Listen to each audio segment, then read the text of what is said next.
80세, 평생을 거울 속의 변화를 지켜보며 살아온 한 할머니가 있었습니다.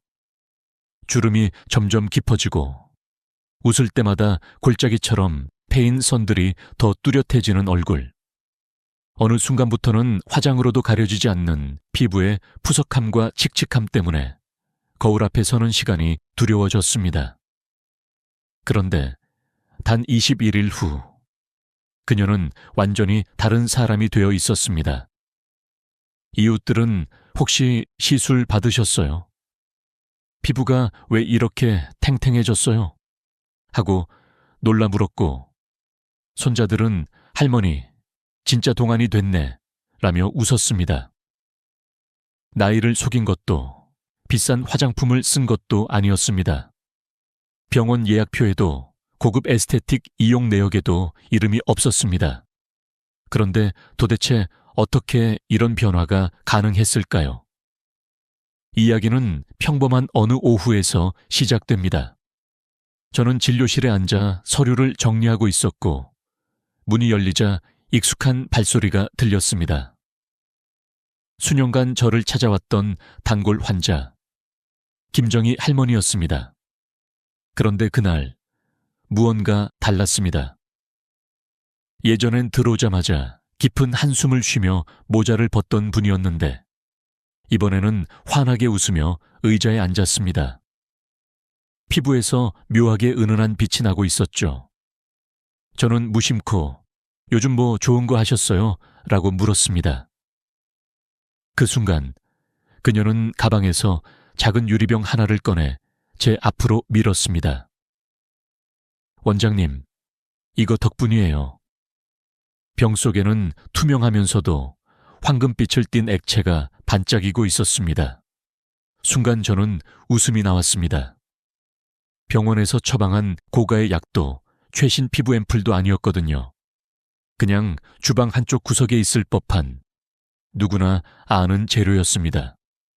그런데 제 눈앞에 있는 그녀의 피부는 불과 한 달 전과는 전혀 달랐습니다. 표면은 매끄럽고 손끝으로 만져보니 부드러우면서도 탄력이 살아있었습니다. 단순히 기름을 발랐을 뿐이라고 하기엔 변화가 너무 극적이었습니다. 사실 우리는 종종 이런 재료들을 집에 두고도 그 진짜 힘을 모른 채 살아갑니다. 하지만 김정희 할머니는 달랐습니다. 그녀는 이 재료를 바르는 방법뿐 아니라 생활 습관까지 바꿨습니다. 매일 반복되는 몇 가지 작은 행동이 모여 피부의 시계를 거꾸로 돌려놓은 것이죠. 그 비밀은 결코 거창하지 않습니다. 하지만 한번 알게 되면 다시는 잊을 수 없게 될 것입니다. 이제 저는 여러분께 묻고 싶습니다. 나이 때문에, 거울 속 모습 때문에 웃음을 잃어버린 적이 있으신가요? 그렇다면 이 이야기를 끝까지 들어주세요. 왜냐하면 단 3주 만에 피부와 마음이 동시에 젊어질 수 있는 길이 여기 있으니까요. 그리고 그 시작은 여러분 부엌에 이미 있는 아주 작은 것에서 출발합니다. 하지만 그걸 그냥 쓰느냐, 아니면 제대로 쓰느냐가 모든 차이를 만듭니다. 지금부터 그 차이를 만드는 이야기를 들려드리겠습니다. 많은 분들이 피부가 늙는 이유를 단순히 나이라고 생각합니다. 그러나 제가 수십 년 동안 환자들을 진료하며 깨달은 것은 나이보다 더 무서운 적이 따로 있다는 것입니다. 바로 환경과 습관입니다. 우리 몸은 매일 조금씩 변하지만 특히 피부는 외부 환경에 가장 먼저 그리고 가장 강하게 반응합니다. 온도, 습도, 공기질, 자외선, all of this가 피부 노화를 가속화합니다.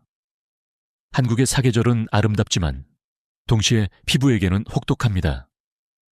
겨울에는 난방으로 인한 건조한 공기, 봄에는 황사와 미세먼지, 여름에는 강한 자외선과 높은 습도, 가을에는 급격한 온도 변화가 몰려옵니다. 50세 이후가 되면 피부 속 콜라겐과 엘라스틴이 급격히 줄어들고 수분을 잡아두는 힘도 떨어집니다. 의학 자료에 따르면 60대 여성의 피부 수분 함량은 20대의 절반 이하로 감소합니다. 이 상태에서 강한 햇볕이나 건조한 공기를 반복적으로 맞게 되면 피부 장벽은 빠르게 손상됩니다. 더 큰 문제는 순간 변화입니다. 장마철에 밖은 끈적하게 습하지만 실내 에어컨 바람은 사막처럼 건조합니다. 이런 극단적인 변화를 하루에도 몇 번씩 겪으면 피부 세포는 회복할 시간을 갖지 못합니다. 결과적으로 잔주름이 갑자기 깊어지고 각질이 일어나며 색소 침착이 심해집니다. 저는 매년 여름과 겨울마다 이런 환자들을 수없이 봅니다. 그중 상당수는 그냥 나이 들어서 그렇다며 체념하고 오십니다. 하지만 그건 절대 전부가 아닙니다. 예를 들어 작년에 제 진료실을 찾은 75세의 이순자 할머니는 여름이 시작되자마자 피부 상태가 급격히 나빠졌습니다. 봄까지는 괜찮던 피부가 6월부터 주름이 깊어지고 뺨이 거칠어졌죠. 검사 결과 피부 장벽 손상 지수가 정상인의 2배 이상이었고 수분 유지율은 18%밖에 되지 않았습니다. 이건 피부가 거의 마른 땅 상태라는 뜻입니다. 물을 부어도 금세 증발해 버리는 것이죠. 여기서 중요한 사실이 있습니다. 피부는 단순히 건조하다고 보습제를 많이 바른다고 해결되지 않습니다. 마치 갈라진 논밭에 물만 부어서는 소용이 없는 것과 같습니다. 땅속 깊숙이 스며드는 영양과 보호막이 함께 필요합니다. 많은 분들이 화장품 광고에서 말하는 수분 크림을 바르고 안심하지만 실제로는 표면만 적시고 속은 여전히 메말라 있는 경우가 많습니다. 또 하나 놓치기 쉬운 요소가 있습니다. 바로 습관입니다. 물을 거의 안 마시거나 늦게 자고 하루 종일 실내에만 있는 생활 습관이 피부 노화를 2배 빠르게 만듭니다. 의학 연구에 따르면 수면 부족은 콜라겐 생성량을 최대 30% 줄입니다. 운동 부족은 혈액순환을 방해해 영양분이 피부에 도달하는 속도를 늦춥니다. 결국 피부가 재생할 기회를 잃는 것입니다. 제가 이렇게 환경과 습관 이야기를 먼저 꺼내는 이유는 간단합니다. 김정희 할머니의 변화 역시 이 2가지를 바꾼 순간부터 시작됐기 때문입니다. 단순히 어떤 기름을 발라서가 아니라 그 기름이 피부에 잘 스며들 수 있는 토양을 만들었기 때문입니다. 마치 건강한 씨앗이 자라려면 좋은 흙과 알맞은 환경이 필요한 것처럼 말입니다. 여러분이 지금 이 영상을 보고 있다면 아마도 거울 속의 자신에게 만족하지 못하거나 혹은 변화를 원하기 때문에 클릭하셨을 것입니다. 그렇다면 기억하세요. 피부 나이를 되돌리는 첫걸음은 환경을 이해하고 습관을 고치는 것입니다. 그리고 그 위에 우리가 이야기할 특별한 비법을 얹을 때 비로소 진짜 변화가 시작됩니다. 다음 이야기에서 그 비밀의 문이 열릴 것입니다. 그날 저는 김정희 할머니의 손에 들린 작은 유리병을 보면서 속으로 웃음이 나왔습니다. 이게 정말 비밀이라고요? 제 표정이 궁금했는지 할머니는 고개를 끄덕이며 말했습니다. 원장님, 이게 그냥 기름이 아니에요. 제 인생을 바꿨다니까요. 유리병 속에는 우리가 밥상에서 흔히 보는 들기름이 담겨 있었습니다. 하지만 제가 아는 들기름은 고소한 향과 맛을 내는 요리 재료였지 피부를 20년 젊게 만드는 마법의 약은 아니었습니다. 저는 의사로서 눈앞의 변화를 설명할 근거를 찾고 싶었습니다. 그래서 들기름을 현미경과 성분 분석기로 살펴봤습니다. 그 결과 놀라운 사실이 드러났습니다. 들기름에는 알파리놀렌산, 오메가3 지방산, 이 풍부하게 들어있었는데 이 성분은 피부 깊숙이 스며들어 세포 재생을 돕고 염증을 완화하는 효과가 있습니다. 또한 비타민 E 함량이 높아 강력한 항산화 작용을 하며 피부 장벽을 강화하고 수분 손실을 막아줍니다. 쉽게 말해 들기름은 피부를 촉촉하게 만들 뿐 아니라 시간의 공격으로부터 보호하는 방패 역할을 하는 것이죠. 여기서 중요한 점은 아무 들기름이나 효과를 내는 게 아니라는 것입니다.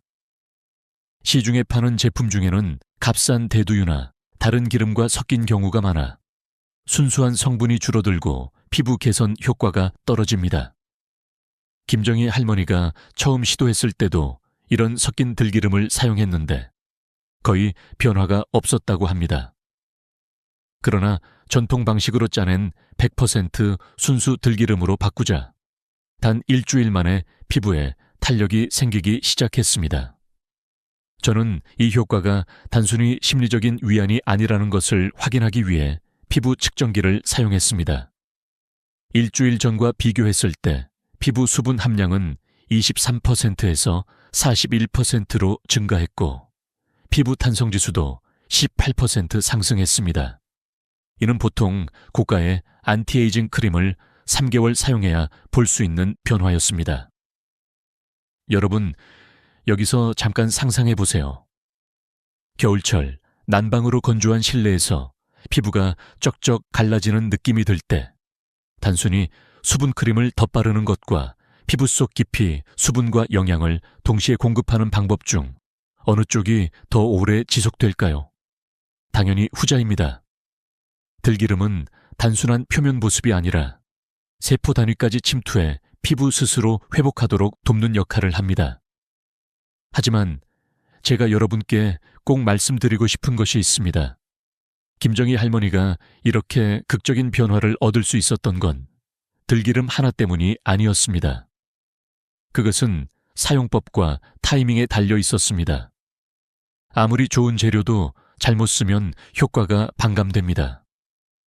실제로 같은 들기름을 썼는데 어떤 분은 3일 만에 변화가 보였고 어떤 분은 한 달이 지나도 큰 차이가 없었습니다. 그 차이를 만든 건 바로 준비 과정과 생활 습관이었습니다. 이제 저는 여러분께 그 비밀스러운 사용법을 공개하려 합니다. 단, 이건 평생 기억해도 좋을 만큼 간단하면서도 한번 배우면 절대 잊을 수 없는 방법입니다.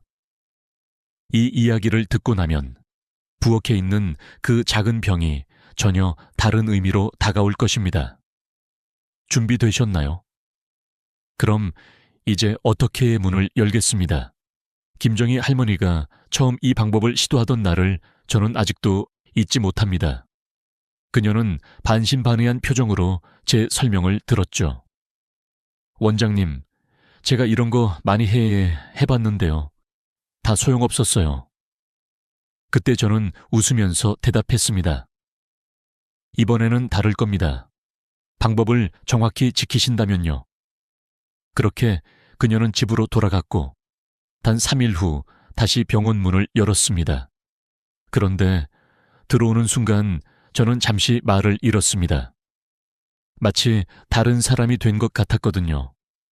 3일 전만 해도 거칠고 푸석하던 피부가 한층 부드러워져 있었고 깊었던 주름의 경계가 조금씩 흐려지고 있었습니다. 그녀는 의자에 앉자마자 거울을 꺼내 보여주며 웃었습니다. 원장님, 손자들이 할머니 화장했냐고 묻네요. 이웃들도 왜 이렇게 좋아졌냐고 해요. 저는 그녀의 피부를 측정기로 확인했습니다.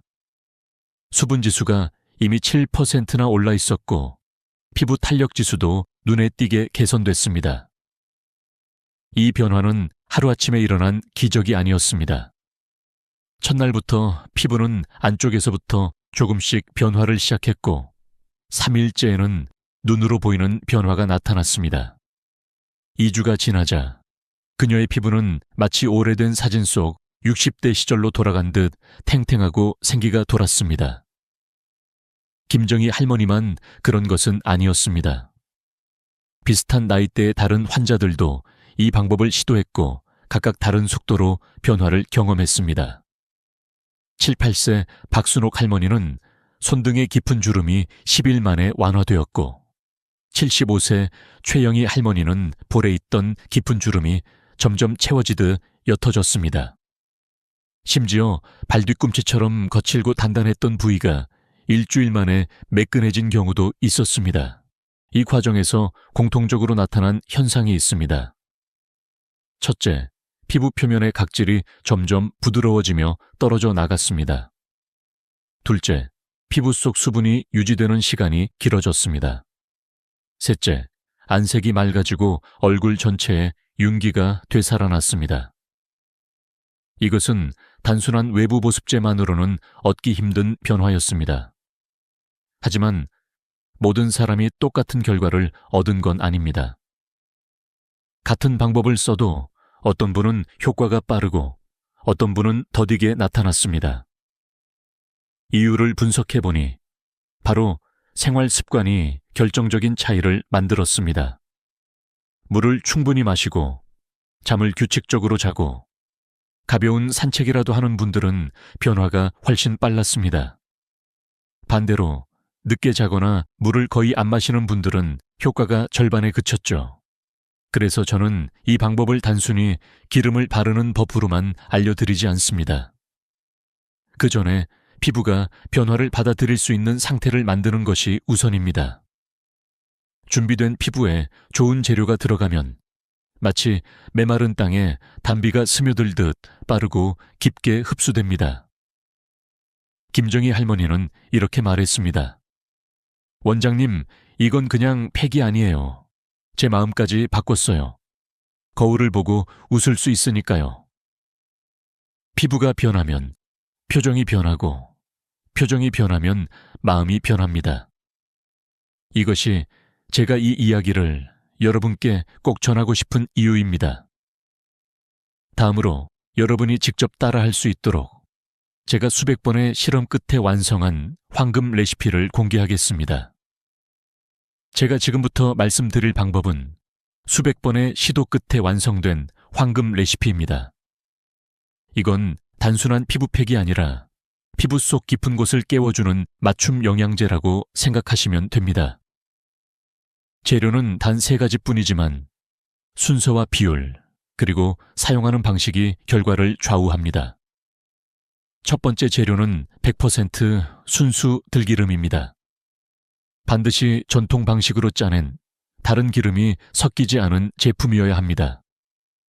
시중에 있는 값싼 들기름은 대두유나 옥수수유가 섞여 있는 경우가 많아 피부 흡수율과 영양 성분이 떨어집니다. 저는 환자분들에게 항상 향이 진하고 한번 맛봤을 때 목으로 부드럽게 넘어가는 들기름을 고르라고 조언합니다.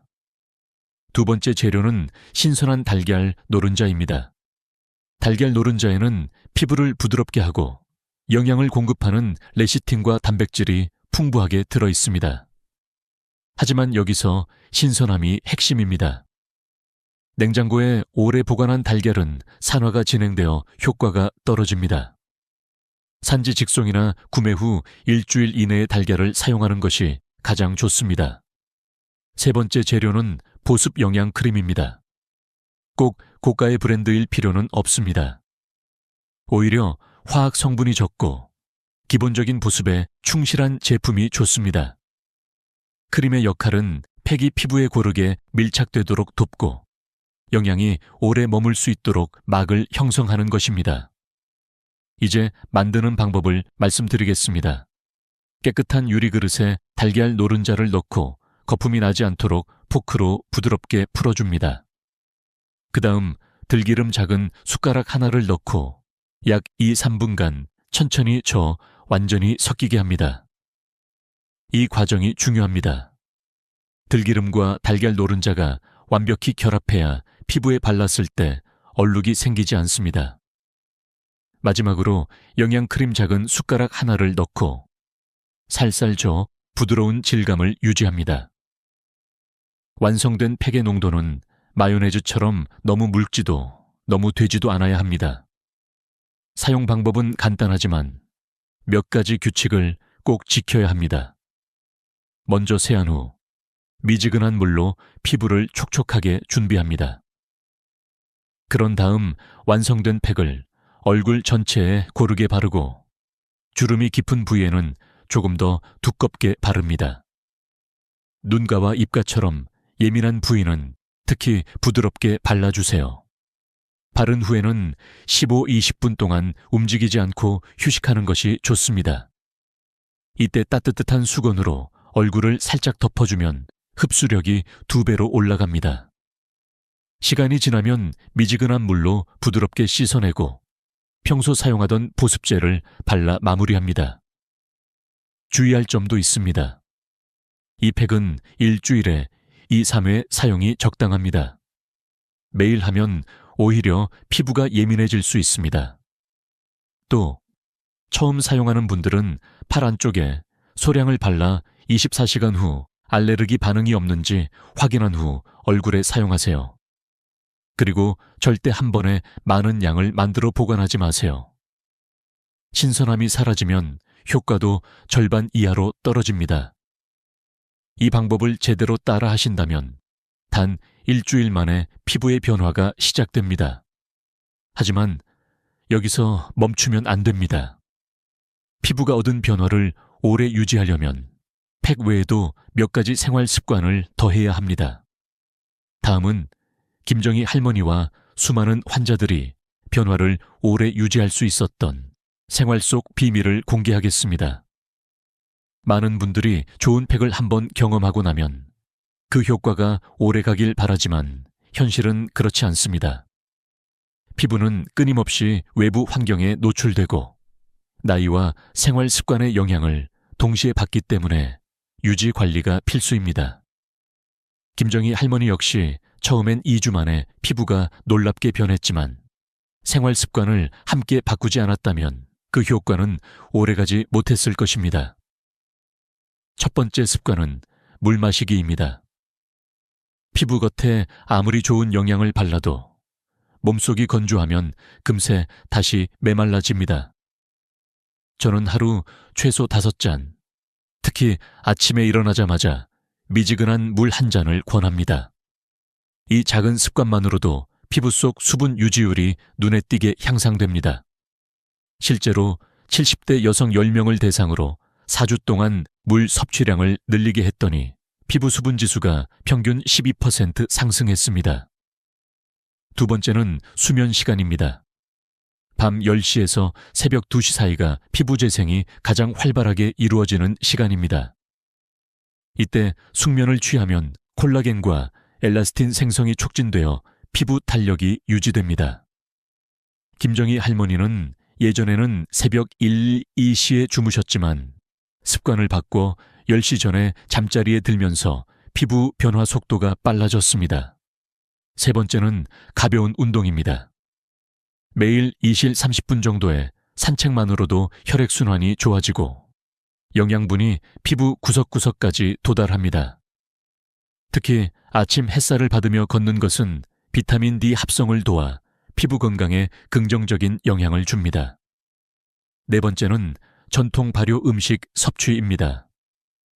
김치, 된장, 청국장 같은 발효식품은 장 건강을 개선하고 좋은 균이 피부 트러블을 줄이는 데 도움을 줍니다. 장이 건강하면 면역력이 올라가고 피부의 회복력도 강해집니다. 다섯 번째는 마음의 안정입니다. 스트레스는 피부 노화를 가속화시키는 가장 강력한 요인 중 하나입니다. 팩을 하는 15-20분 동안은 온전히 자신을 위한 시간으로 만들고 긍정적인 생각을 하도록 노력하세요. 나는 점점 좋아지고 있다 라는 마음가짐이 실제로 호르몬 분비를 바꿔 피부에 좋은 영향을 준다는 연구 결과도 있습니다. 마지막으로 자외선 차단입니다. 들기름 팩을 한 날은 피부가 특히 민감해지므로 외출 시 모자나 양산, 자외선 차단제를 꼭 사용하세요. 자외선은 단 한 번의 강한 노출로도 콜라겐을 손상시켜 주름을 깊게 만들 수 있습니다. 이 6가지 습관은 팩의 효과를 2배, 3배로 끌어올리고 무엇보다 변화를 오래 유지하게 만듭니다. 김정희 할머니는 이렇게 말했습니다. 이젠 팩만 하는 게 아니라 제 생활이 달라졌어요. 거울 속 제 모습이 매일 조금씩 젊어지는 것 같아요. 여러분도 이 습관들을 하나씩 시작해 보세요. 다음 마지막 부분에서 저는 이 모든 이야기를 통해 얻은 중요한 교훈을 전해드리겠습니다. 그리고 왜 나이와 상관없이 지금이 가장 좋은 시작점인지 말씀드리겠습니다. 우리가 오늘 나눈 이야기는 단순히 피부 관리법을 넘어섭니다. 김정희 할머니의 변화를 지켜보면서 저는 한 가지 분명한 사실을 다시 깨달았습니다. 나이는 숫자일 뿐이며 진짜 변화를 만드는 것은 시작하려는 마음이라는 것입니다. 80세가 넘은 분도 단 3주 만에 거울 앞에서 환하게 웃을 수 있게 된 것은 비싼 장비나 복잡한 기술이 아니라 꾸준히 실천한 작은 습관과 올바른 방법 덕분이었습니다. 많은 분들이 이제 너무 늦지 않았나 라고 생각합니다. 하지만 의학적으로도 피부는 나이가 들어도 재생 능력을 잃지 않습니다. 다만 그 속도가 느려질 뿐입니다. 즉, 올바른 자극과 영양, 그리고 환경이 주어지면 50대든 80대든 회복은 가능합니다. 저는 수십 년간의 진료 경험을 통해 변화를 만든 분들의 공통점을 발견했습니다. 그들은 변화를 기다리지 않고 스스로 시작했다는 것입니다. 김정희 할머니도 처음에는 의심했습니다. 하지만 혹시라는 마음으로 시도했고 그 작은 한 걸음이 인생의 방향을 바꿨습니다. 그녀는 이제 외출을 즐기고 사진 찍기를 좋아하며 사람들 앞에 나서는 것을 두려워하지 않습니다. 그 자신감은 단지 피부에서만 온 것이 아닙니다. 스스로를 돌본다는 자부심이 그녀를 바꾼 것입니다. 여러분, 피부 관리는 외모만을 위한 것이 아닙니다. 자신을 사랑하고 나를 대하는 태도를 바꾸는 일입니다. 그리고 그것은 삶의 질 전체를 끌어올립니다. 매일 아침 거울 속에서 미소 지을 수 있다면 하루를 시작하는 에너지가 달라집니다. 지금 이 영상을 보고 계신다면 아마도 마음속에 작은 불씨가 켜졌을 것입니다. 그렇다면 망설이지 마세요.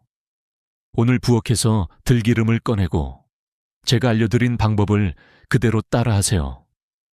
그리고 물을 마시고 일찍 자고 짧게라도 걸으세요. 그렇게 하루하루를 쌓아가면 어느 날 거울 속에서 예전보다 더 빛나는 자신을 발견하게 될 것입니다. 저는 앞으로도 여러분께 이런 작은 변화들이 쌓여 만드는 큰 기적의 이야기들을 전해 드릴 것입니다. 오늘의 이야기가 여러분의 첫걸음이 되길 바랍니다. 여러분, 나이는 숫자일 뿐입니다. 진짜 시작은 오늘입니다. 이 영상이 도움이 되셨다면 구독과 좋아요를 눌러주세요. 그리고 주변의 부모님, 친척, 친구분들과 꼭 공유해주세요. 다음에도 여러분의 삶을 바꾸는 이야기를 들고 찾아오겠습니다. 감사합니다. 식탁 위에서 일어나는 가장 무서운 일은 눈에 보이지 않는 순간에 시작됩니다. 평생을 두부와 함께한 72세 김성자 여사의 이야기는 그 시작이었습니다. 그녀는 남편과 함께 매일 아침 두부구이, 점심엔 순두부찌개, 저녁엔 두부 샐러드를 즐겼습니다. 단백질이 풍부하고 칼로리가 낮아 건강에 최고라고 믿어 의심치 않았죠. 그런데 어느 날부터인가 이유 모를 피로와 체중 증가, 그리고 밤마다 찾아오는 심한 두근거림이 그녀의 일상을 파고들었습니다.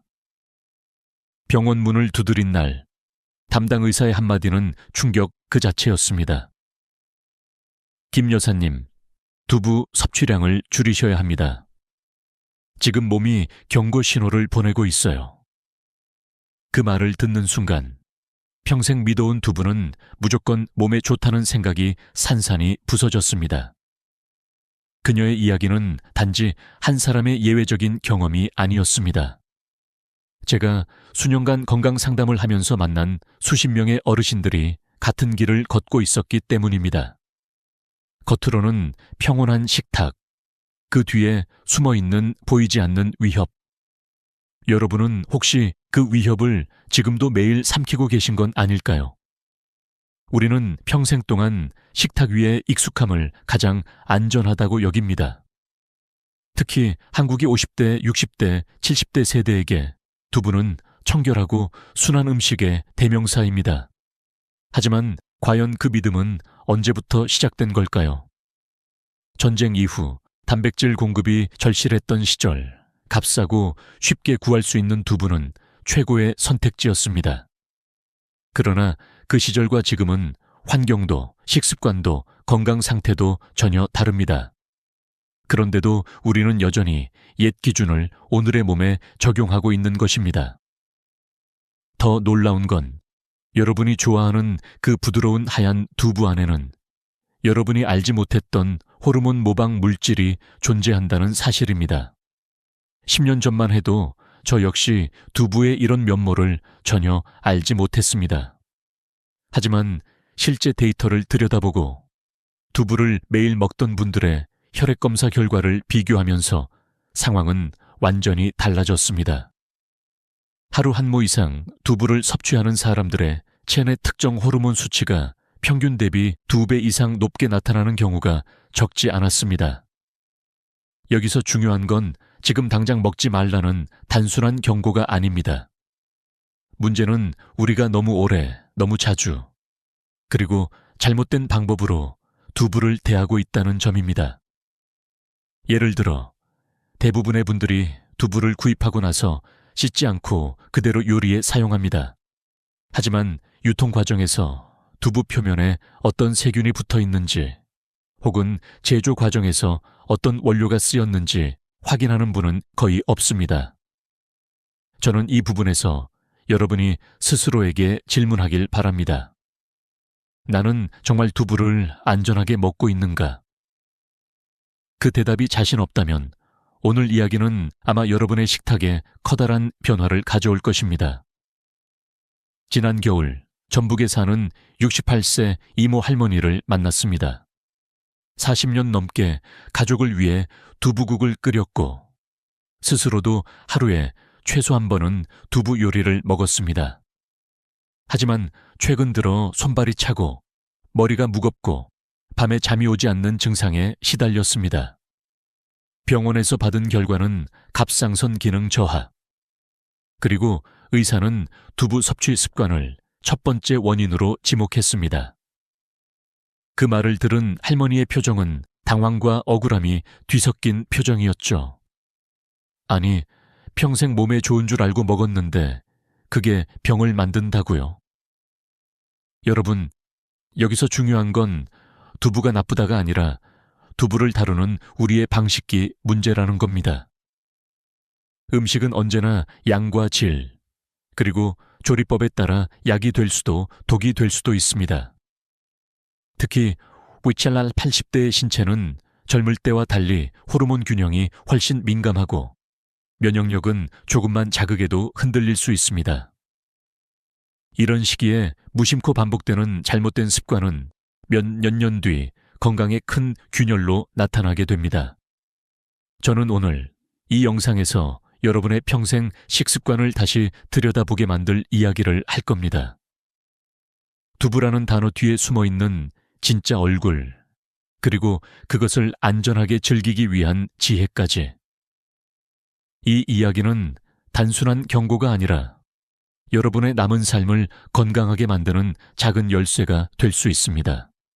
하지만 그 열쇠를 어떻게 쓸지는 오직 여러분에게 달려 있습니다.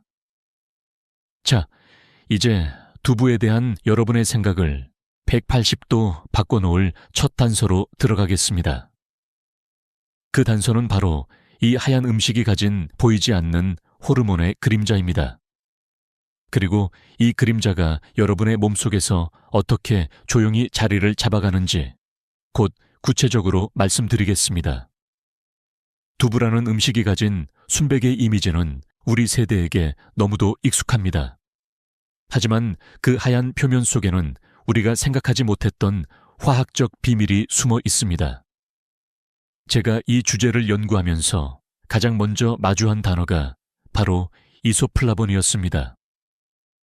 이름만 들으면 낯설고 어려운 화학물질 같지만 사실 이 성분은 콩 속에 자연적으로 존재하는 식물성 에스트로겐입니다. 문제는 이 에스트로겐이 단순한 영양소가 아니라 우리 몸의 호르몬 시스템에 개입할 수 있는 능력을 가지고 있다는 점입니다.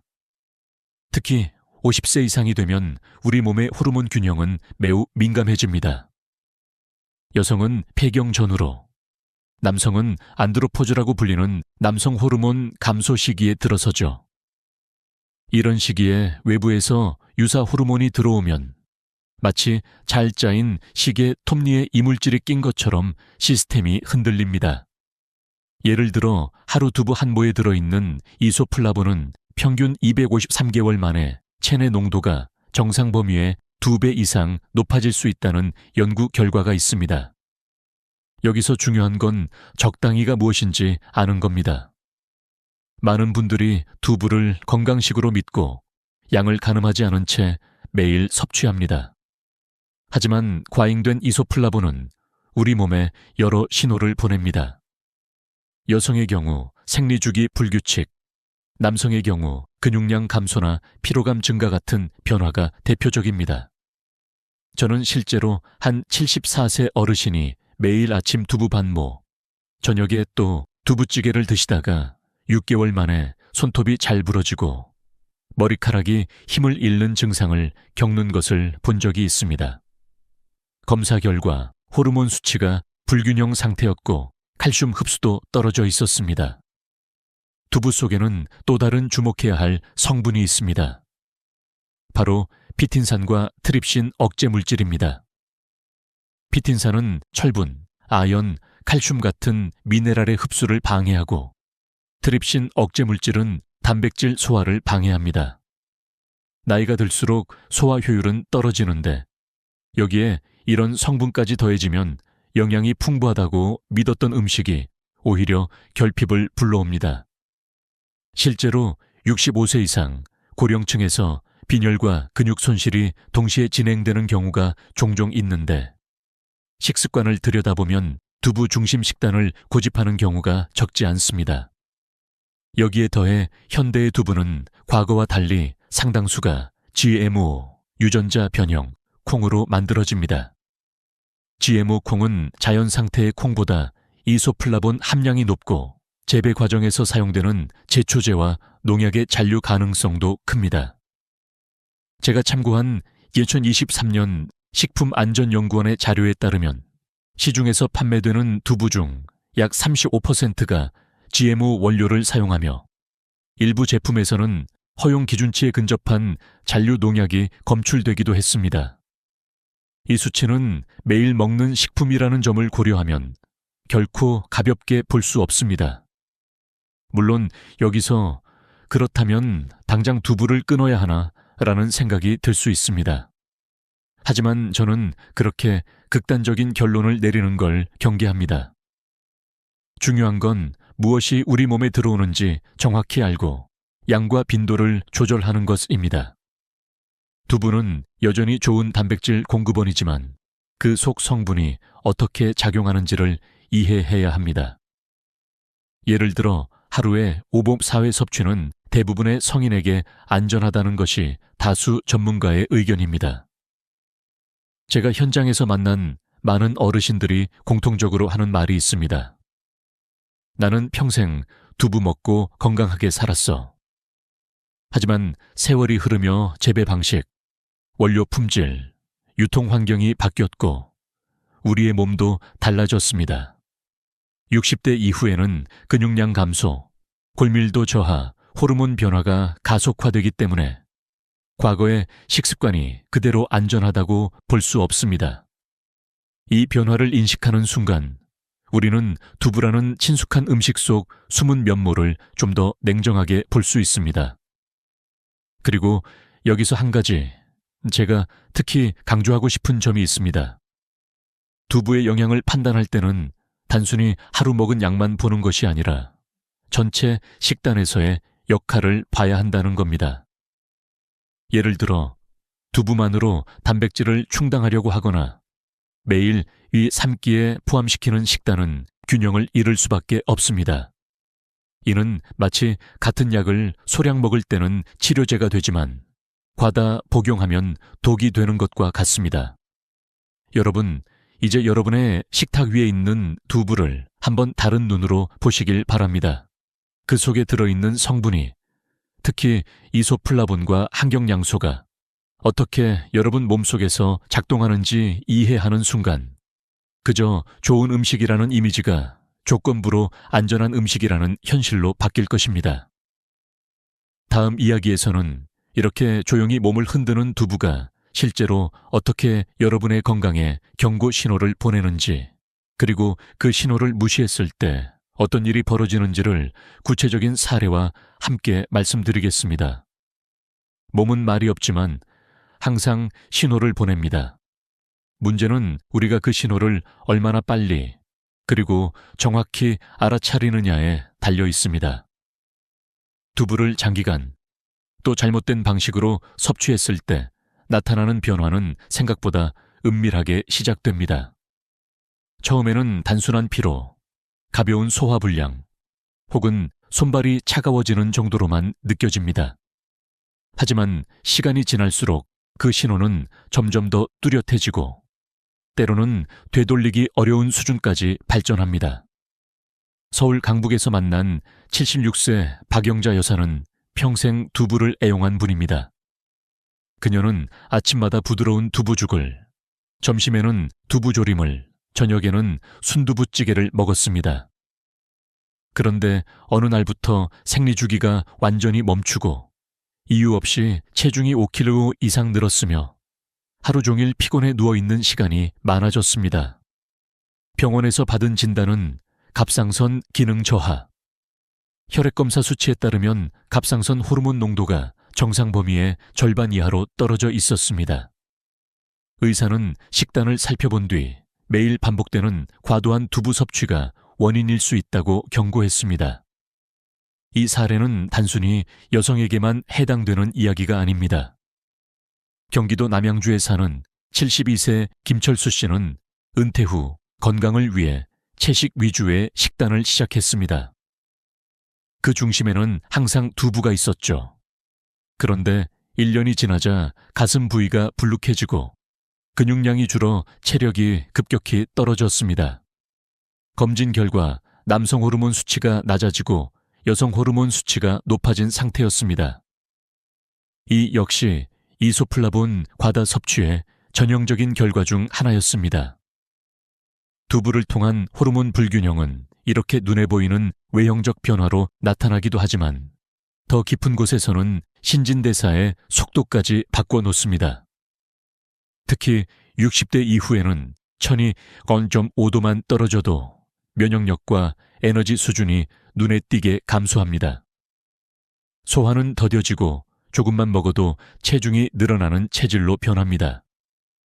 저는 실제로 천이 35도대로 떨어진 어르신들을 여럿 보았습니다. 공통점은 장기간 매일 두부를 섭취했다는 것이었죠. 또 다른 문제는 영양 결핍입니다. 두부는 단백질은 풍부하지만 비타민과 미네랄은 상대적으로 부족합니다. 게다가 피틴산 같은 항경양소가 철분, 아연, 칼슘의 흡수를 방해합니다. 78세 이정자 여사는 매일 아침 두부 스무디를 마셨는데 6개월 뒤 심한 빈혈과 손톱 부스러짐 증세가 나타났습니다.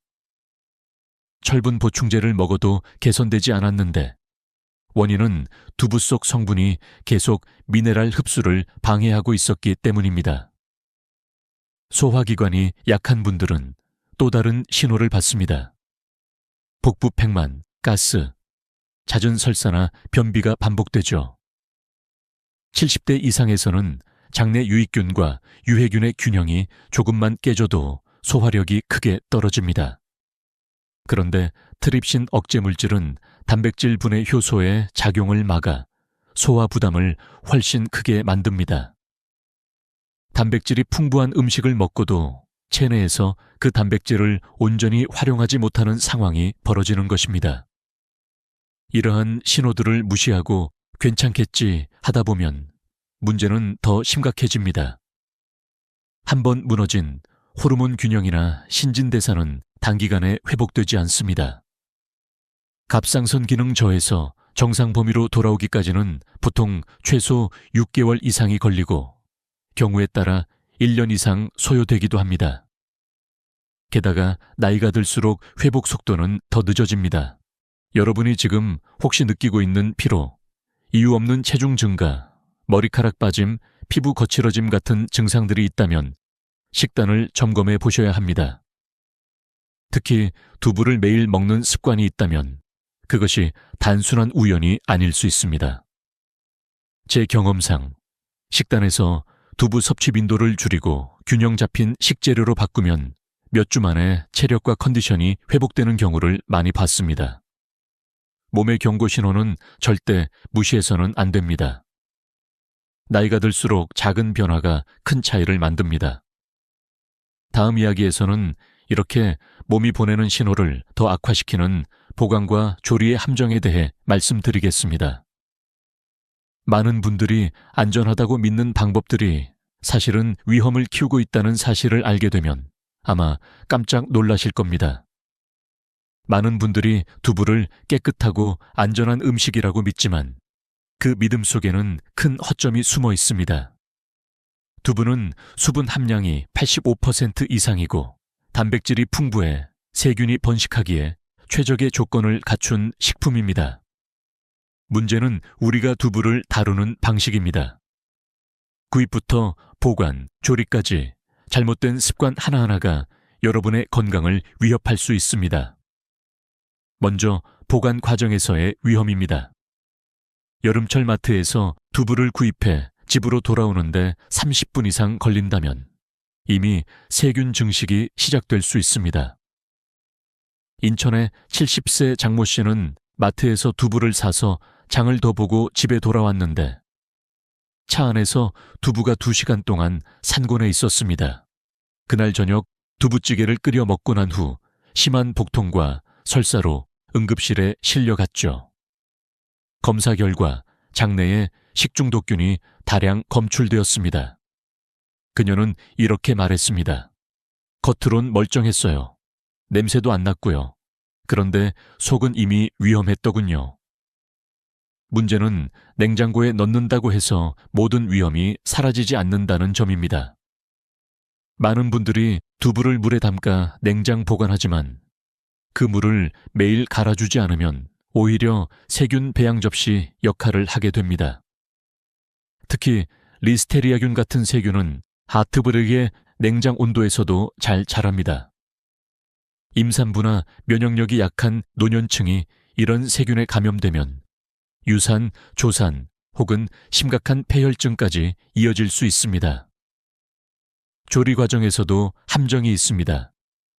두부를 생으로 먹거나 살짝 데쳐서 먹는 습관이 바로 그것입니다. 속온도가 75도 이상에서 최소 1분간 유지되어야 세균이 완전히 사멸합니다. 하지만 겉만 두고 속은 차가운 상태로 먹으면 세균이 그대로 몸속으로 들어갑니다. 부산에 사는 68세 김순자 여사는 아침마다 생두부를 갈아 두유처럼 마셨는데 한 달 뒤부터 소화불량과 복부 통증이 심해졌습니다. 검진 결과 장내 세균 불균형이 확인되었고 충분히 가열한 두부로 바꾼 후에야 증상이 완화되었습니다. 위생만의 문제가 아닙니다. 조리 도중에도 건강을 위협하는 요소가 있습니다. 오래된 기름에 두부를 붙이면 단백질과 기름이 결합해 산화물질이 생성됩니다. 이런 산화물질은 장기간 섭취 시 혈관 건강에 악영향을 미칩니다. 또 두부를 지나치게 센 불에서 태우듯 굽는 것도 문제입니다. 표면에 생성되는 아크릴라마이드라는 물질은 발암 가능성이 있는 성분으로 알려져 있습니다. 그리고 또 하나, 잘못된 해동 방법입니다. 일부 분들은 냉동 두부를 상온에 오래 두어 해동하는데 이때 표면과 내부 온도 차이가 커져 세균 번식 속도가 급격히 빨라집니다. 안전하게 해동하려면 냉장 상태에서 서서히 녹이는 것이 가장 좋습니다. 이처럼 두부는 생각보다 민감한 식품입니다. 잘못된 보관과 조리 습관은 아무리 좋은 재료라도 한순간에 위험한 음식으로 바꿉니다. 특히 80대 연령층은 면역 반응이 젊을 때보다 느리고 약하기 때문에 작은 위생 실수도 큰 건강 문제로 이어질 수 있습니다. 이제 질문을 드리겠습니다. 여러분은 두부를 살 때부터 먹을 때까지 얼마나 안전하게 다루고 계신가요? 냉장고 속 두부의 물은 매일 갈고 있나요? 조리 전에 충분히 가열하고 있나요? 혹시 그 정도는 괜찮겠지 라는 생각으로 대충 넘어가고 있지는 않나요? 다음 이야기에서는 이렇게 보관과 조리 과정에서 이미 위태로워진 두부가 특정 음식과 만나면서 어떻게 더 큰 위험을 만드는지, 그리고 어떤 사람들에게 그 위험이 몇 배로 커지는지를 구체적으로 말씀드리겠습니다. 이 부분을 들으시면 아마 여러분의 식탁 위 두부 요리 조합이 오늘부터 완전히 달라질 것입니다. 두부 자체만으로도 주의가 필요한데 특정 음식과 함께 먹으면 그 위험은 배가 됩니다. 특히 오랫동안 건강한 궁합이라고 믿어온 조합이 사실은 몸에 큰 부담을 준다는 사실을 아는 순간 여러분은 아마 놀라움을 넘어 충격을 받을지도 모릅니다. 첫 번째로 시금치와 두부의 조합입니다. 많은 분들이 시금치 두부국이나 시금치 무침에 두부를 넣어 드시지만 시금치에 들어있는 수산 성분이 두부의 칼슘과 결합하면 수산 칼슘 결정이 만들어집니다. 이 결정은 물에 녹지 않고 신장에서 쌓여 결석을 형성합니다. 광주의 69세 박민호 씨는 건강을 위해 매일 저녁 시금치 두부국을 먹었는데 6개월 뒤 극심한 옆구리 통증으로 병원에 갔고 1치밀 크기의 신장 결석이 발견되었습니다. 의사는 이 조합을 장기간 유지하면 재발 위험이 높다고 경고했습니다. 두 번째로 꿀과 두부입니다. 꿀은 따뜻한 성질, 두부는 차가운 성질을 가지고 있어 소화 시스템에 혼란을 줍니다. 위장이 약한 사람이라면 복통과 설사를 유발할 수 있습니다. 특히 연세가 있는 분들은 소화기관의 회복 속도가 느려서 단 한 번의 무리도 며칠간 고생할 수 있습니다. 세 번째로 녹차와 두부입니다. 녹차 속 탄닌이 두부의 단백질과 결합하면 덩어리가 형성돼 소화가 어려워집니다. 건강식이라 생각하고 두부 요리 후 바로 녹차를 마시는 경우가 많지만 최소 2시간은 강력을 두는 것이 안전합니다. 그리고 이보다 더 중요한 건 두부가 특정 질환을 가진 사람들에게 미치는 영향입니다. 갑상선 질환이 있는 분들은 이소플라본이 갑상선 호르몬 생산을 방해할 수 있습니다. 울산의 73세 최영수 씨는 갑상선 기능 저하증 치료 중이었는데 매일 두부를 먹다 3개월 만에 호르몬 수치가 절반 이하로 떨어졌습니다. 의사의 조언에 따라 두부 섭취를 중단한 후에야 서서히 회복세를 보였습니다. 신장 질환자에게도 두부는 부담이 될 수 있습니다. 단백질 함량이 높아 신장에 과부하를 주기 때문입니다. 이미 기능이 떨어진 상태에서 과도한 단백질은 회복 불가능한 손상을 초래할 수 있습니다. 대전의 75세 김태호 씨는 초기 신부전 상태에서 매일 두부 한 모를 먹다 반년 만에 투석 위기까지 갔습니다. 호르몬에 민감한 질환을 가진 분, 예를 들어 유방암이나 자궁근종을 앓았던 분들도 주의가 필요합니다. 에스트로겐 수용체 양성 유방암 환자의 경우 이소플라본이 종양 성장을 촉진할 가능성이 있다는 연구들이 있습니다. 어린이와 임산부 역시 예외가 아닙니다. 성장기 어린이는 외부 호르몬 유사 물질에 민감해 성주 숙증이나 성장 지연이 나타날 수 있습니다. 임산부가 과다 섭취하면 태아 발달에도 영향을 줄 수 있고 수유 중인 경우 모유를 통해 아기에게 전달됩니다. 마지막으로 알레르기 체질이나 소화기 질환이 있는 분들은 두부의 단백질이 기존 알레르기를 악화시키거나 장을 자극할 수 있습니다. 과민성 대장증후군, 염증성 장질환을 가진 분들이 두부 섭취 후 복통과 설사, 가스가 심해지는 경우가 많습니다. 이 모든 사실을 종합하면 두부는 누구에게나 항상 좋은 음식이 아니라 개인의 건강 상태와 조합에 따라 위험할 수 있는 음식입니다. 그렇다면 질문은 하나로 좁혀집니다. 우리는 어떻게 먹어야 안전할까? 바로 다음에서 제가 수십 명의 식습관을 개선하며 얻은 두부 섭취의 황금 법칙과 그 안에 담긴 평생 건강의 교훈을 전해드리겠습니다. 이제 가장 중요한 결론에 다가왔습니다. 두부를 완전히 끊을 필요는 없습니다. 하지만 그것을 안전하게 즐기려면 반드시 지켜야 할 원칙이 있습니다. 제가 수십 명의 어르신 식단을 분석하고 병원 검진 데이터와 비교하며 얻은 결론은 명확합니다. 양, 조리법, 그리고 조합이 건강을 결정한다. 첫째, 양입니다. 하루 섭취량은 5복 4회, 섭취가 가장 안전하며 매일 먹는 습관은 피하는 것이 좋습니다. 둘째, 조리법입니다. 두부 속 세균과 환경양소를 최소화하려면 반드시 75도 이상에서 최소 3분 이상 가열해야 합니다.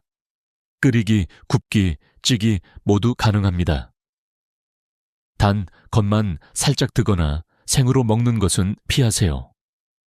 조리기름은 깨끗한 상태를 유지하고 오래된 기름이나 너무 높은 온도에서 태우듯 조리하면 산화물질이 발생하니 주의해야 합니다. 셋째, 보관법입니다. 구입 즉시 냉장 보관하고 물에 담가둘 경우 매일 깨끗한 물로 갈아줘야 합니다. 개봉 후 48시간 이내 섭취하고 조금이라도 냄새나 점성이 느껴지면 바로 폐기하세요. 여름철에는 하루 이상 두지 않는 것이 안전합니다. 냉동 보관 시에는 해동을 반드시 냉장 상태에서 서서히 진행하세요. 넷째, 조합입니다.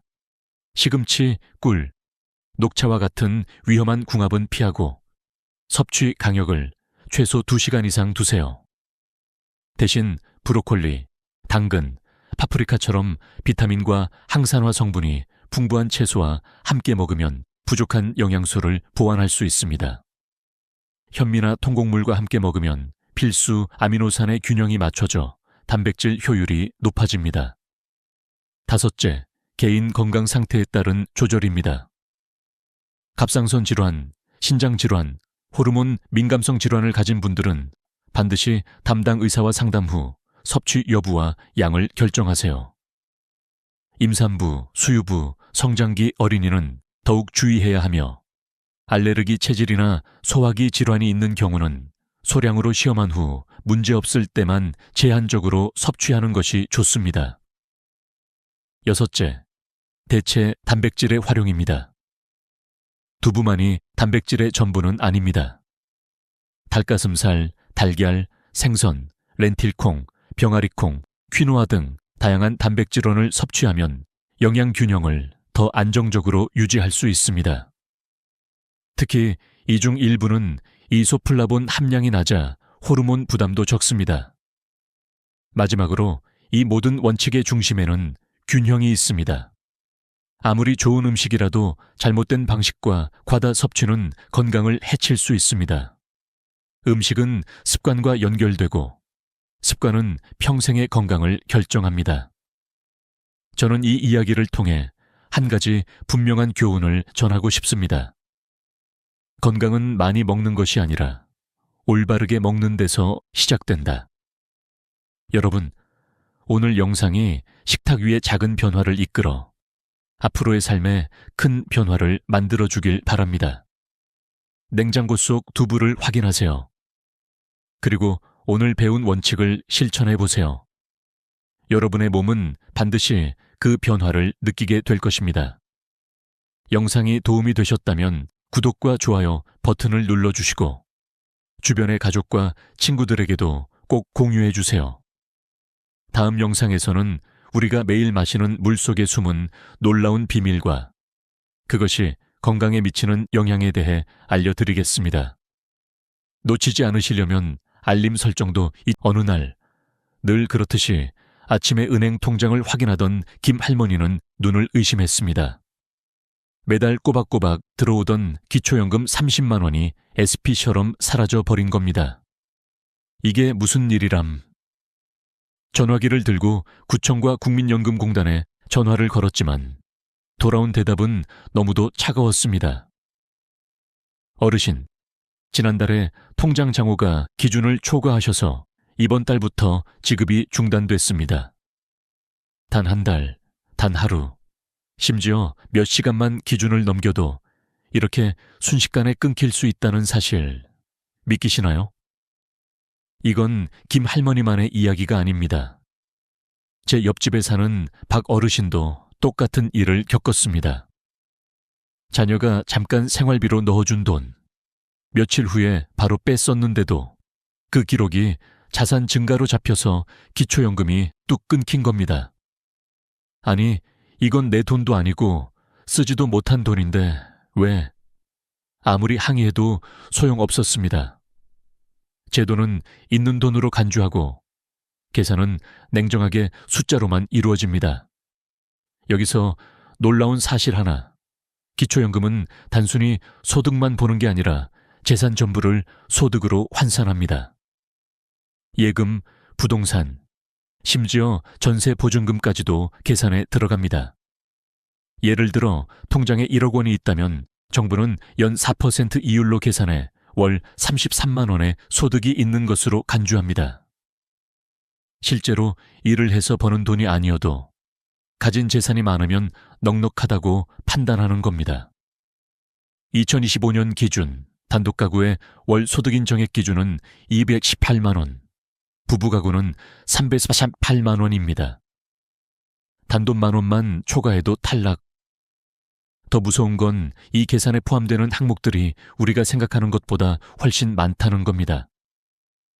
예를 들어 월세 수입이 50만 원 있고 예금이 7천만 원 있다면 두 금액을 소득으로 환산해 합산했을 때 기준을 훌쩍 넘어버릴 수 있습니다.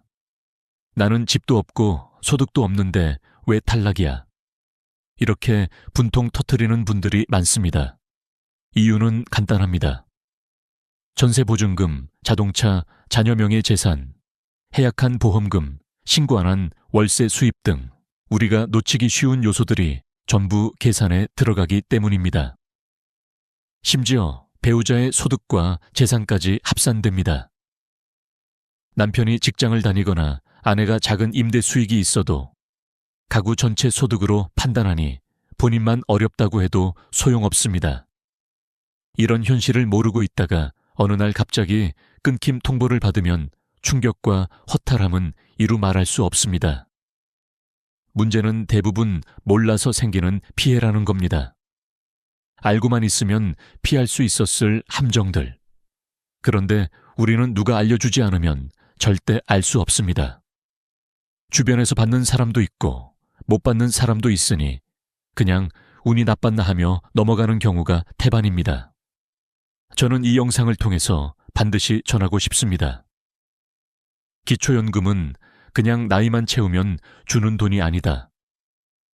작은 실수 하나로 수백만 원, 수천만 원의 노후 자금이 날아갈 수 있습니다. 김 할머니처럼 억울한 상황을 당하지 않으려면 지금부터라도 정확한 기준과 위험 요소를 알아야 합니다. 그래야 앞으로의 몇 년, 몇십 년이 달라집니다. 오늘 이 이야기를 끝까지 들으신다면 여러분은 더 이상 당하지 않을 겁니다. 오히려 주위 사람들에게도 알려주고 가족의 재산 구조까지 점검하게 될 겁니다. 단 한 번의 준비가 평생을 지킬 수도 있습니다. 이제부터 그 숨겨진 함정과 피하는 방법을 하나씩 파헤쳐 보겠습니다. 기초연금을 받는 길에는 생각보다 많은 함정이 숨어 있습니다. 겉으로 보기에는 별것 아닌 것 같아도 그 작은 실수가 바로 탈락 사유가 되는 경우가 많죠. 오늘은 그 중에서도 가장 흔하게 저지르는 9가지 재산 함정을 실제 사례와 함께 풀어드리겠습니다. 이 이야기를 듣고 나면 여러분은 아마 통장 하나 열어보는 습관부터 바꾸게 될 겁니다. 첫 번째 함정은 가족 계좌에 돈을 잠깐 넣는 행동입니다. 우리 아들 통장에 잠깐만 넣어뒀다가 다시 빼면 괜찮겠지 라고 생각하시는 분들 많습니다. 하지만 행정 시스템은 이런 사정을 봐주지 않습니다. 그 입금과 출금 기록은 모두 자산 이동으로 잡히고 심하면 증여로도 볼 수 있습니다. 이게 기초연금 산정 때 그대로 재산으로 계산되니 한 번의 이체가 몇 년치 연금을 날리는 결과가 됩니다. 두 번째 함정은 자녀 명의 적금입니다. 부모가 자녀 이름으로 적금을 넣었다가 나중에 본인이 찾았으면 어떻게 될까요? 국민연금공단은 이 돈이 사실상 부모의 자산이라고 간주합니다. 한 어르신은 손주 이름으로 넣어둔 500만 원 적금을 찾았다가 다음 달부터 연금이 전액 삭감됐습니다. 이유는 단순합니다. 누가 쓰느냐가 더 중요하다는 거죠. 세 번째는 부동산을 시세보다 훨씬 싸게 넘기는 경우입니다. 부모가 자녀에게 시세 1억 원짜리 토지를 5천만 원에 넘기면 나머지 5천만 원은 증여로 보고 세금이 붙습니다. 게다가 기초연금 측에서는 재산을 줄였지만 실질은 그대로라고 판단해 감액 또는 탈락 사유로 잡습니다. 네 번째는 사업자 등록을 유지하는 것입니다. 사업은 안 하는데 그냥 폐업 신고를 안 했을 뿐인데 이런 경우에도 추정소득이 자동으로 계산됩니다. 실제로 아무 소득이 없어도 사업자 등록만 살아있으면 매출이 있는 것으로 간주되는 겁니다. 한 분은 10년 전에 폐업했지만 신고를 안 해서 매달 40만 원 이상의 추정소득이 잡혀 연금이 끊겼습니다. 다섯 번째는 자동차입니다. 자동차는 오래돼도 고가 수입차로 분류되면 재산 평가액이 높게 잡힙니다. 특히 2대 이상 보유하면 감점폭이 커집니다. 한 가정은 시골에 세워둔 낡은 승합차 때문에 소득 인정액이 기준을 초과해 탈락했습니다. 여섯 번째 함정은 보험 해약금입니다. 오래 유지하던 저축성 보험을 해약하고 환급금을 받으면 그 돈이 재산으로 계산됩니다. 심지어 수천만 원 단위면 한 번에 소득 인정액을 훌쩍 넘어버립니다. 당장 생활비로 쓰려던 돈이 오히려 연금 탈락을 부르는 독이 되는 겁니다.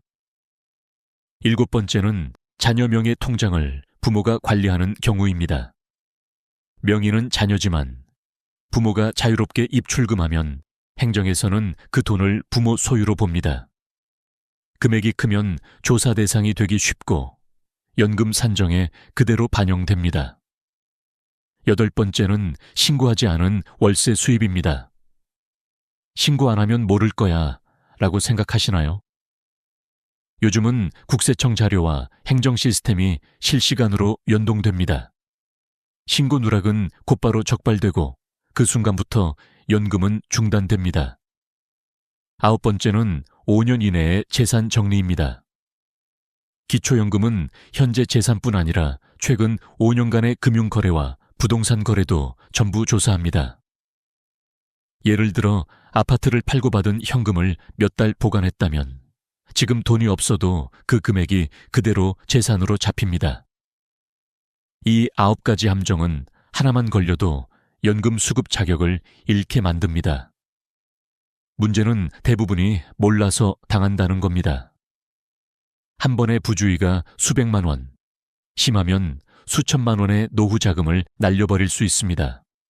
그래서 저는 이 부분에서 꼭 말씀드리고 싶습니다. 지금은 괜찮아 보이는 행동이 5년 후에 나를 위험에 빠뜨릴 수 있다는 걸요.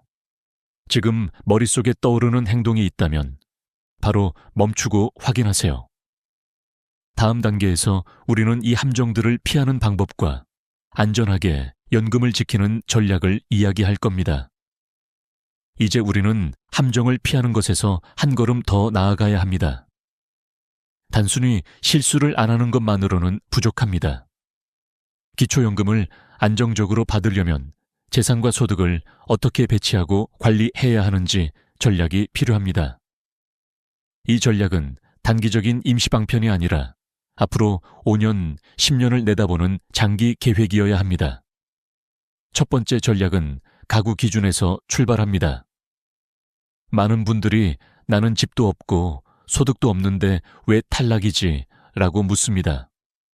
하지만 기초연금은 개인 기준이 아니라 가구 전체의 소득과 재산을 합산해 계산합니다. 남편의 월급, 아내의 임대 수익, 심지어 함께 사는 가족의 재산까지도 평가에 포함됩니다. 즉, 본인만 어렵다고 해서 자동으로 받을 수 있는 구조가 아닌 겁니다. 그래서 반드시 배우자와 함께 소득재산 상황을 확인하고 기준에 맞게 조정해야 합니다. 두 번째 전략은 금융재산을 5년 전부터 점진적으로 정리하는 것입니다. 기초연금 심사는 최근 5년간의 금융거래와 부동산 거래를 모두 조사합니다. 갑자기 예금을 해지하거나 부동산을 팔면 그 금액이 고스란히 재산으로 잡힙니다. 예를 들어 아파트를 팔아받은 3억 원이 있다면 지금 집이 없어도 그 3억이 소득 인정액 계산에 포함돼 버립니다. 따라서 여유가 있다면 5년 이상 시간을 두고 조금씩 조정하는 것이 가장 안전합니다. 세 번째 전략은 자동차입니다. 차량은 한 대만, 그리고 시세 2천만 원 이하로 유지하는 것이 좋습니다. 오래된 차라도 수입차로 분류되면 시세가 높게 잡혀서 감점 요인이 됩니다. 필요 없는 차량은 미리 처분하고 부부가 각각 차량을 보유하고 있다면 합산 시 불리해질 수 있으니 한 대로 줄이는 것이 현명합니다. 네 번째 전략은 사업자 등록 정리입니다. 소득이 없어도 사업자 등록이 남아있으면 추정소득이 자동 계산됩니다. 한 분은 수년간 아무 일도 안 했는데도 사업자 등록이 남아있어 매달 30만 원 이상의 추정소득이 계산돼 연금이 줄었습니다.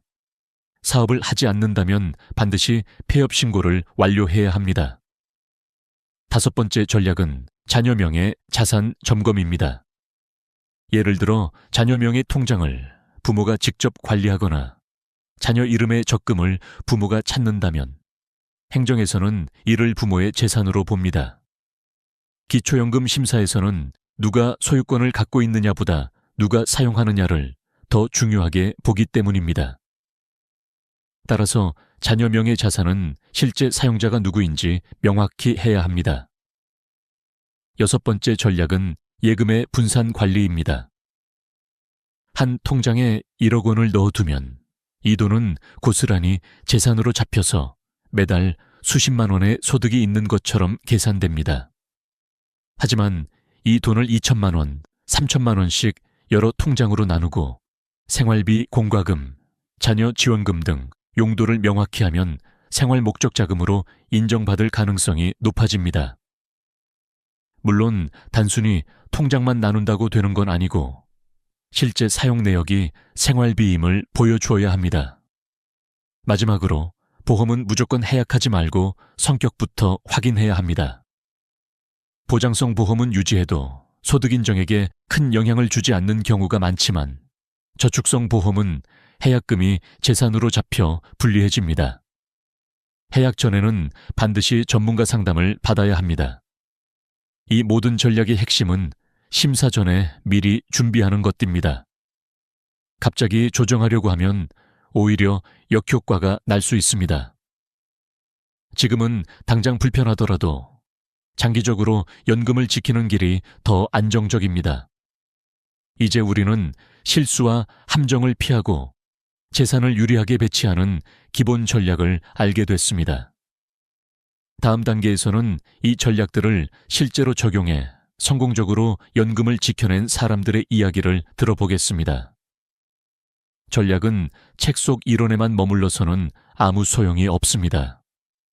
실제로 부딪히고 넘어지고 다시 일어서 본 사람들의 경험에서 배워야 현실에서 통합니다. 그래서 오늘은 기초연금을 잃을 뻔하거나 실제로 잃었다가 다시 되찾은 분들의 이야기를 들려드리겠습니다. 이 이야기는 단순한 사례가 아니라 여러분이 바로 내일 실천할 수 있는 행동 지침이 될 겁니다. 먼저 경기도에 사는 최 어르신 이야기입니다.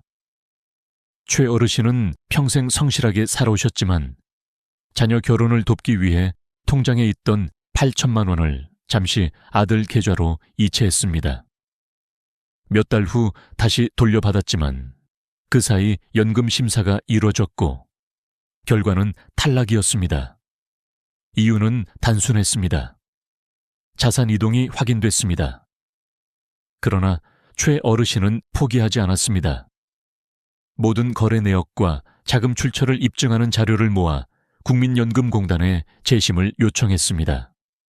시간이 걸렸지만 결국 일시적인 가족 간 자금 이동으로 인정받아 다시 연금을 받게 됐습니다. 이 과정에서 배운 건 명확합니다. 아무리 가족 간 거래라도 증빙 자료를 남겨야 한다는 것입니다. 두 번째는 전남에 사는 김할머니입니다. 오래된 승용차와 경운기를 모두 소유하고 있었는데 심사에서 2대 이상의 차량 보유로 감점이 돼 탈락했습니다.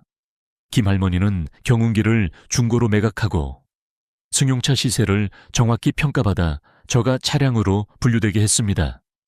그 결과 소득 인정액이 내려가며 재수급에 성공했습니다.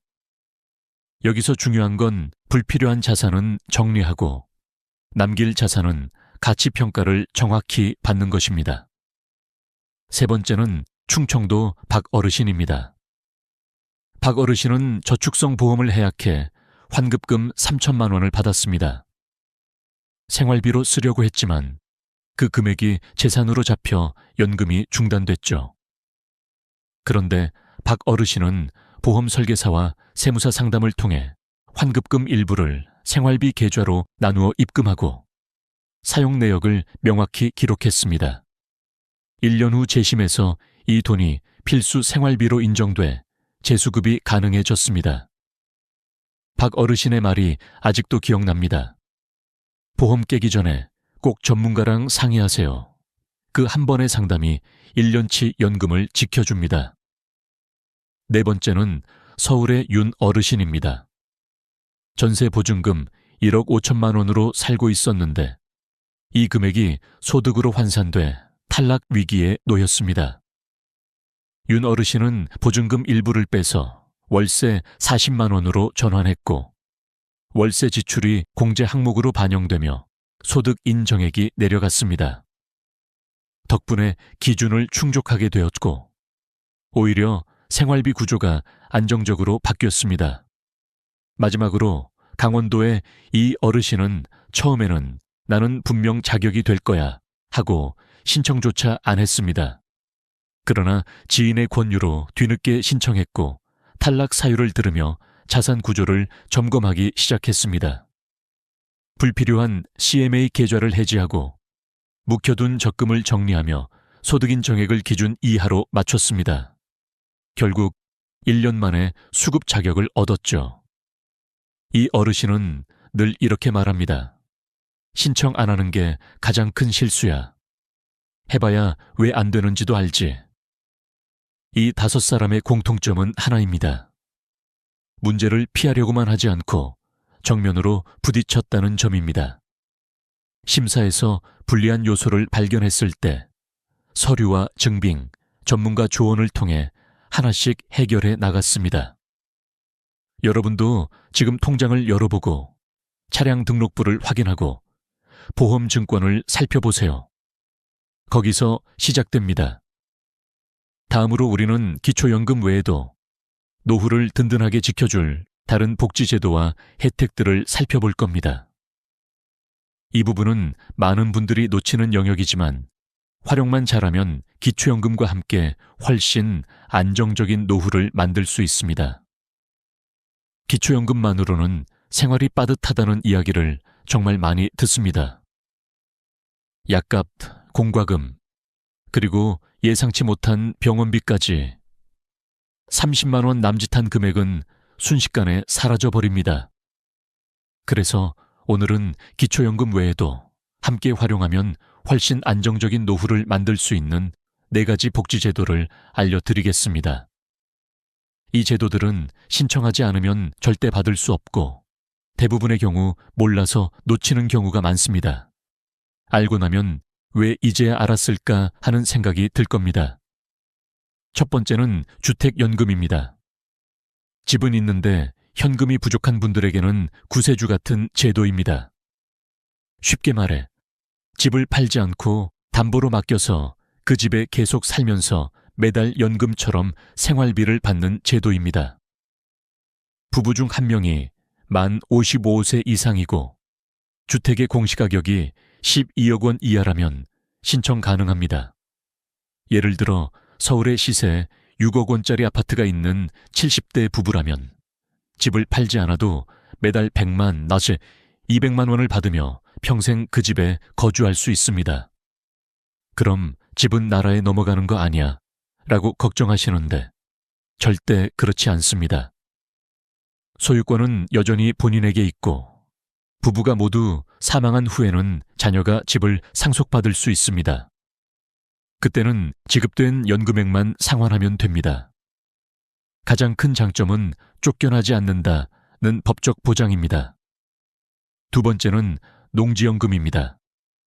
시골에 논밭이 있는데 농사는 더 이상 짓지 않거나 수익이 거의 없는 경우가 많습니다. 그런데 이 땅도 기초연금 심사에서는 재산으로 잡혀 불리하게 작용합니다. 그렇다면 차라리 그 땅을 담보로 농지연금을 받아보는 건 어떨까요? 만 65세 이상이고 해당 농지가 실제로 경작되었던 땅이라면 신청이 가능합니다. 직접 농사를 짓지 않아도 과거에 가족이 경작했거나 임대 기록이 있으면 가능성이 있습니다. 수령 금액은 땅의 시세와 위치에 따라 다르지만 월 20만 원에서 많게는 80만 원 이상 받을 수 있습니다. 게다가 이 농지연금 수령액은 소득 인정액에 유리하게 반영되는 경우가 많아 기초연금과 병행수급이 가능할 수 있습니다. 세 번째는 노인 일자리 지원 사업입니다. 많은 분들이 나이 때문에 일할 기회를 잃었다고 생각합니다. 하지만 이 제도는 단순히 돈을 버는 것 이상의 의미가 있습니다. 사회와 연결되고 건강을 유지하며 자기 역할을 느낄 수 있게 해주는 프로그램입니다. 만 60세 이상이면 대부분 신청 가능하며 일자리는 매우 다양합니다.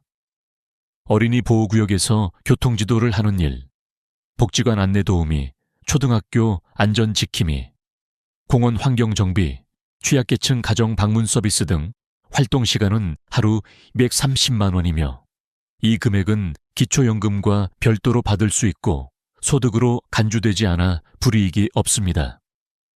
특히 혼자 지내는 분들에게는 사회적 고립을 줄이는 효과가 크고 우울감 개선에도 도움을 줍니다. 네 번째는 기초생활수급자 제도입니다.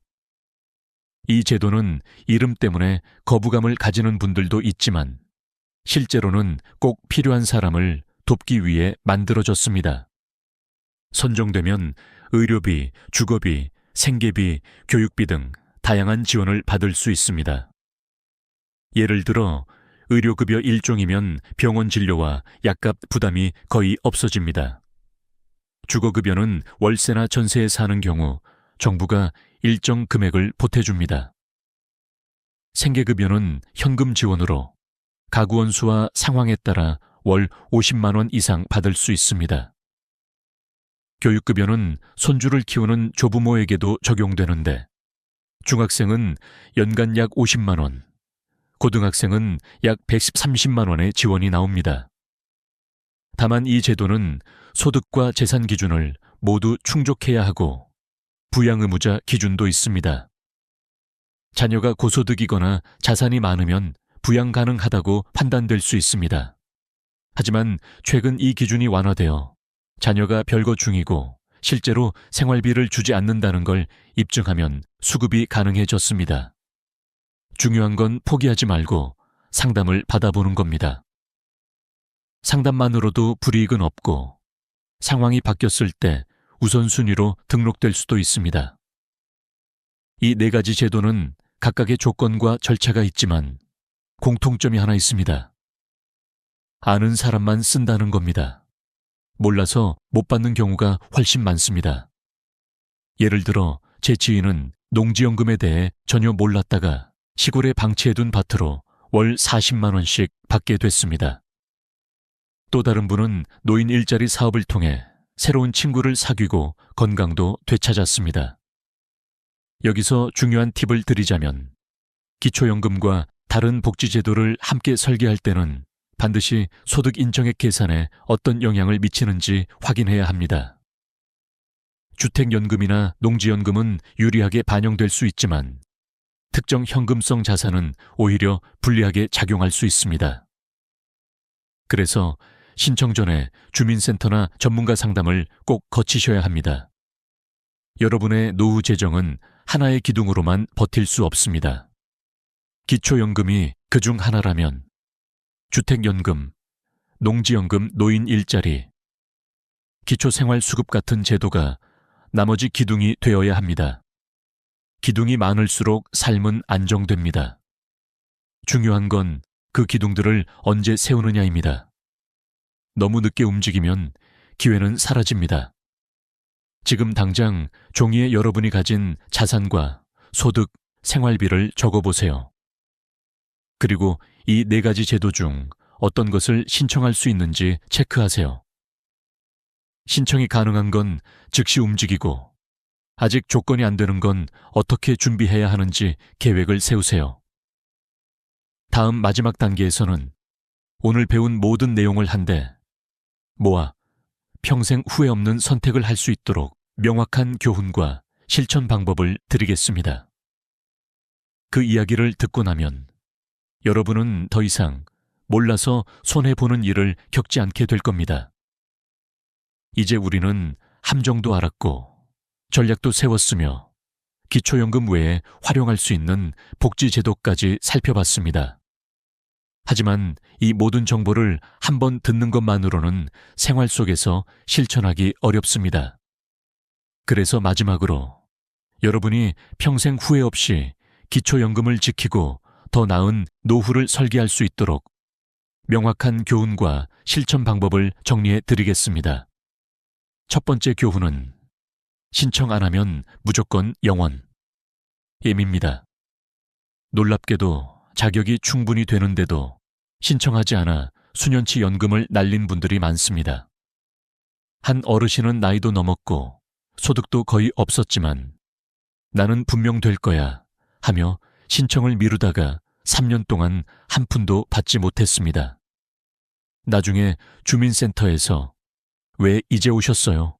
라는 말을 들었지만 이미 지나간 시간은 되돌릴 수 없었습니다. 그러니 기준이 될지 안 될지 헷갈린다면 당장 신청부터 하세요. 탈락하더라도 이유를 정확히 알 수 있고 그 이유를 해결하면 다음 심사에서 기회를 잡을 수 있습니다. 두 번째 교훈은 모든 거래와 재산의 흔적을 남겨라 말음입니다. 기초연금 심사는 말이 아니라 증거로 판단합니다. 가족 간 금전 거래, 보험 해약, 부동산 매매, 차량 처분 등 모든 자금 흐름은 서류로 남겨야 합니다. 통장 거래 내역, 계약서, 세금 납부 기록 같은 증빙 자료가 있다면 불리하게 보일 수 있는 상황도 유리하게 바꿀 수 있습니다. 특히 가족 간 거래는 그냥 구두로만 하면 거의 100% 불리하게 작용합니다. 세 번째 교훈은 5년 전부터 준비하라. 입니다. 기초연금은 현재 재산뿐 아니라 최근 5년간의 거래 내역을 모두 봅니다. 오늘 당장 예금을 해약하거나 부동산을 팔면 5년 동안은 그 금액이 재산으로 잡힙니다. 따라서 자산 구조 조정은 미리미리 해야 하고 계획 없이 큰 돈을 움직이는 행동은 피해야 합니다. 예를 들어 집을 팔 계획이 있다면 팔고 난 뒤에 자금 사용 계획까지 세워 두어야 합니다. 네 번째 교훈은 가구 전체를 본다. M입니다. 본인만 어렵다고 해서 받을 수 있는 게 아닙니다. 배우자의 소득과 재산, 심지어 같은 주소지에 사는 가족의 자산까지 합산됩니다.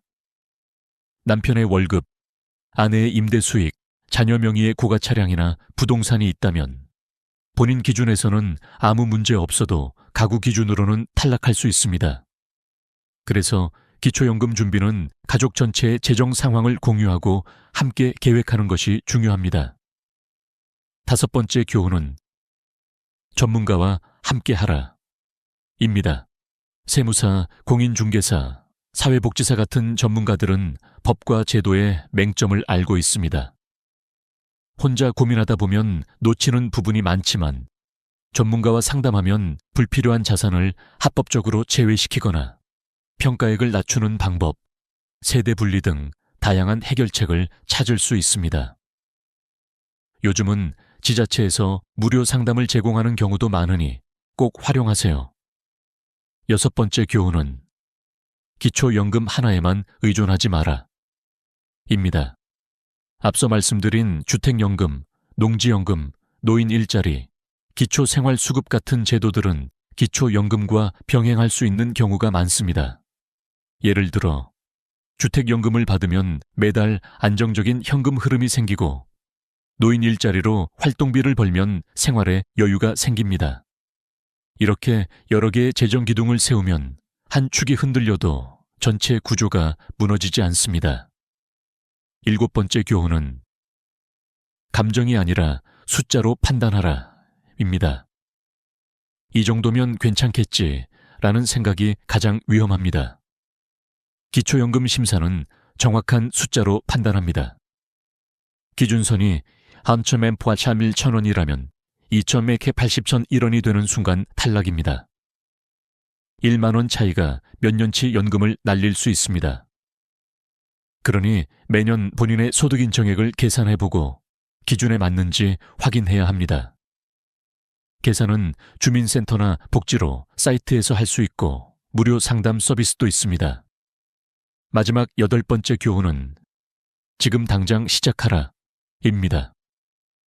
많은 분들이 나중에 해야지 라고 미룹니다. 하지만 제도는 매년 바뀌고 심사 기준도 변합니다. 오늘은 받았던 사람이 내년에는 탈락하기도 합니다.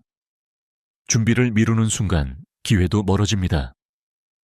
지금 이 영상을 보고 계신다면 바로 통장을 열고 차량 등록증을 확인하고 보험증권을 꺼내세요. 그리고 오늘 배운 내용을 체크리스트로 만들어 하나씩 점검하세요. 저는 수많은 어르신들을 만나면서 한 가지 확신을 얻었습니다. 알면 지킬 수 있고 모르면 잃는다. 는 겁니다. 제도는 냉정합니다. 하지만 미리 알고 준비하는 사람에게는 충분히 기회가 열려 있습니다. 여러분이 이 영상을 끝까지 보신 것만으로도 이미 절반은 준비가 된 겁니다. 이제 나머지 절반은 행동으로 채우면 됩니다. 오늘 이야기가 누군가에게는 단순한 정보일 수 있습니다. 하지만 또 다른 누군가에게는 수백만 원, 아니 수천만 원의 가치를 지키는 열쇠가 될 수도 있습니다. 저는 그 열쇠를 여러분 손에 쥐어 드렸습니다. 이제 문을 열지 말지는 여러분의 선택입니다. 여러분 평생 가족을 위해, 자녀를 위해 아껴오셨죠. 이제는 여러분 자신을 위해, 앞으로의 10년, 20년을 위해 준비하셔야 합니다. 기초연금은 단순한 돈이 아니라 여러분의 삶을 지탱하는 중요한 한 축입니다. 그 권리를 지키는 건 누구도 대신해 줄 수 없습니다. 끝으로 부탁드립니다. 오늘 들으신 이야기를 혼자만 간직하지 마시고 가족과 친구, 이웃에게도 알려주세요. 특히 나이와 조건이 되는 분들에게는 꼭 공유해 주세요. 여러분의 한마디가 누군가의 노후를 지켜줄 수 있습니다. 그리고 이 채널을 구독하고 좋아요를 눌러주시면 앞으로도 여러분의 삶에 꼭 필요한 정보와 경험을 나누겠습니다. 우리는 서로의 이야기를 듣고 배우며 더 나은 노후를 만들 수 있습니다. 다음에도 여러분의 권리와 행복을 지킬 이야기를 준비하겠습니다. 오늘도 건강하시고 든든한 하루 되시길 바랍니다.